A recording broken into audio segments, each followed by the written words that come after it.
I gave you my heart.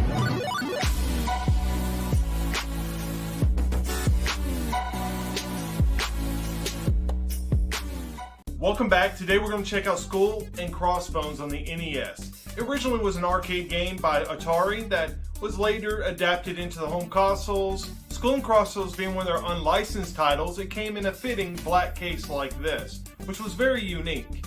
Sewer rats like myself who dig deep enough to find this crap had kind of mixed feelings about it. Some thought it was okay and others completely hated it. So with a bottle of rum and an NES, let's slide the game into the old NES love box and see if it's worth revisiting. That's better.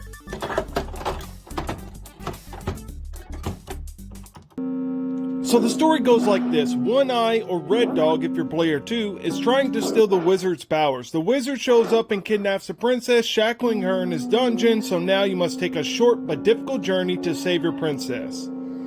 The game itself is kind of short. There's only 6 levels in this game, not including the final fight with the wizard, and it doesn't really appear to matter what stage you do first at all. Like every game that I review similar to this, of course I'm going to go left to right. From the start, you'll have a limited amount of bullets, daggers, and cutlasses. You'll have to use your ammo wisely and not waste any of it, or you'll be uselessly punching your enemies, and trust me when I say it is useless and a waste of time. The treasure you collect along your journey will also replenish your ammo at the end of a stage. And while you're looking for treasure, you can also find special weapons to take out the main bosses, which is pretty sweet. But they have a strict time limit that ends in a game over, so you can't screw around either. At this point, I'm just trying to kill myself so I don't have to start all over from the beginning and use one of my continues.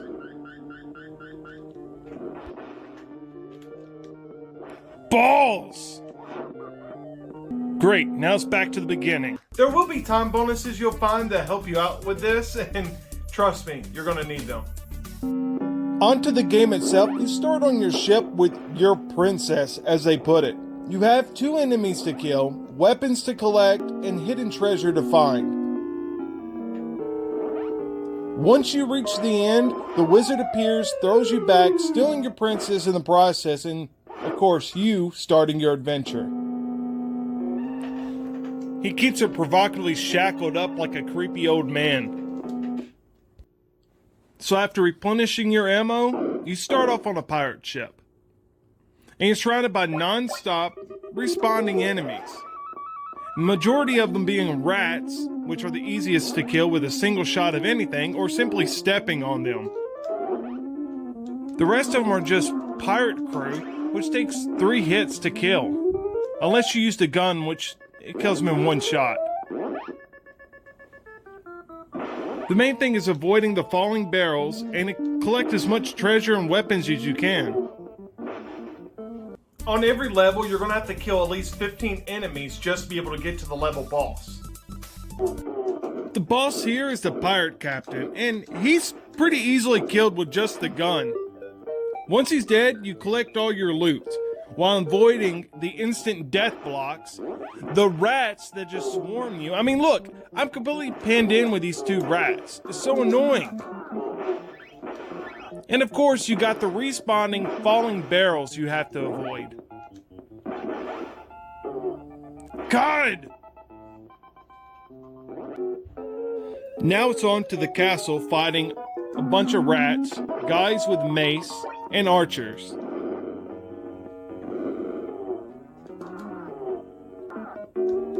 While trying to avoid the cannons, that's your new obstacle to face beside the barrels.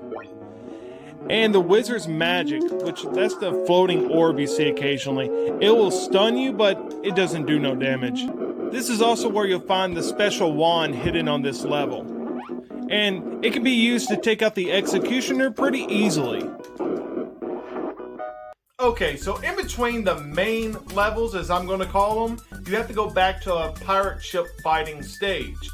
And you still end up with the same boss you have to defeat at the end of it, but you do have some addition of like cannons and some other minor obstacles you have to get around, and of course with each level it becomes more and more like a maze. So I'm just going to be focusing on the main levels.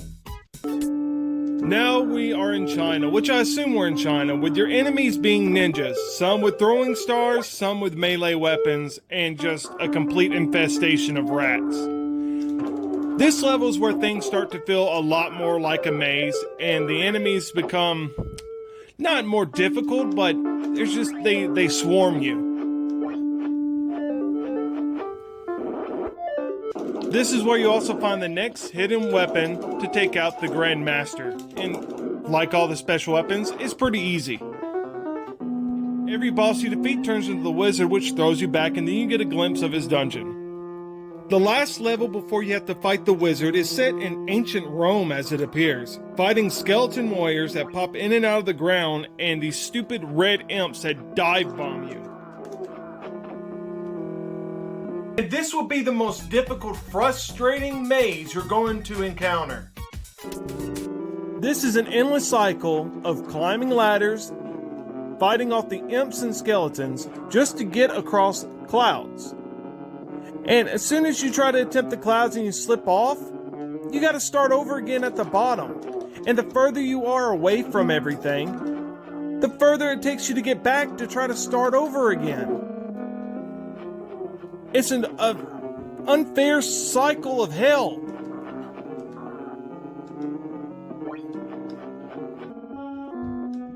Okay, last set of clouds. Come on, we can do this. Collect my treasure. Go on, don't fall off. The special weapon here is a shield. And this shield just throws the attacks back at the boss, which I assume to be Medusa.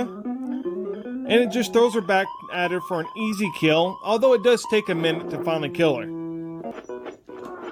Then it's on to scaling across the mountains, fighting mummies, bats, slime creatures, and skulls. And believe me when I say it is a must to reserve all the ammunition you can for your special weapons. And that's because after killing 15 enemies, you have to re-defeat every previous boss. All the while your timer's ticking away. And of course, you have to reserve your special weapons because you use those weapons to defeat each of these bosses easily. And the Medusa is the most frustrating because it takes forever to kill her. The wizard himself, though, isn't difficult to beat. His only attack is his magic that freezes you, but it does no damage. Why are all these guys protecting this weak boss that can't even fight? What threat does he pose to them?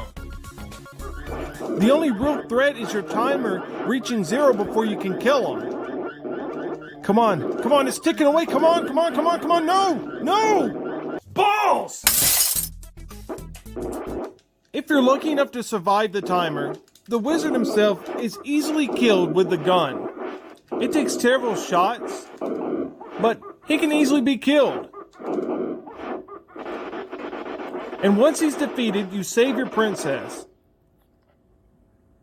And then the two of you warp back to your pirate ship for a dance party, as One Eye starts busting out some mad breakdancing moves.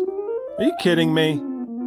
A dance party, all that for this. A pirate adventure full of wizards, medieval warriors, ninjas, ancient Roman mythology, and a dance party. What the hell were they thinking?